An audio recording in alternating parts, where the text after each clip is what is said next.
मुंबईमध्ये भाजपच्या कोअर कमिटीची बैठक सुरू आहे। आगामी लोकसभा निवडणुकांच्या तयारीसाठी ही महत्त्वाची बैठक आहे। मुंबईमधील 6 लोकसभा मतदारसंघांचा या बैठकीमध्ये आढावा घेतला जाईल, तर केंद्रीय नेतृत्वाने दिलेल्या आदेशाची अंमलबजावणी करण्यासाठी ही बैठक महत्त्वाची मानली जाते। भाजप मुंबईमध्ये कोणते नवे प्रयोग करणार या दृष्टीने ही बैठक महत्त्वाची आहे आणि भाजप मुंबई अध्यक्ष आशिष शेलार हे या बैठकीला मार्गदर्शन करणार आहेत। लोकसभा निवडणुकांच्या तयारीसाठी ही महत्त्वाची बैठक आहे आणि आगामी लोकसभा निवडणुकांच्या पार्श्वभूमीवर सगळ्याच पक्षांनी कंबर कसायला सुरुवात केलेली आहे। त्याच संदर्भात ही बैठक सुरू आहे।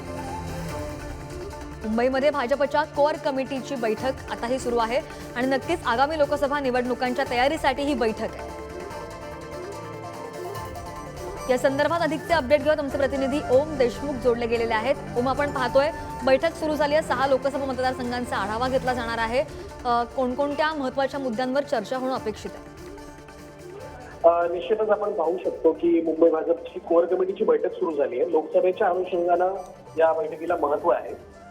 मुंबईतले जे 6 महत्त्वाचे लोकसभेचे मतदारसंघ आहेत त्या अनुषंगानं काही नावांची चाचपणी कदाचित यामध्ये होऊ शकते। केंद्रीय नेतृत्वाच्या माध्यमातून जे काही आदेश किंवा ज्या काही योजना सूचना दिल्या जात आहेत त्याची अंमलबजावणी होते का, कशा प्रकारे योजना खालपर्यंत पोहोचत आहेत याचा कदाचित या बैठकीमध्ये यावर चर्चा होऊ शकते। त्यासोबतच मुंबईत नवीन कुठला प्रयोग भाजप करू शकतं का याची सुद्धा चाचपणी या बैठकीत केली जाऊ शकते अशी आपली माहिती आहे। नक्कीच ओम, धन्यवाद तुम्ही दिलेल्या सविस्तर माहितीसाठी।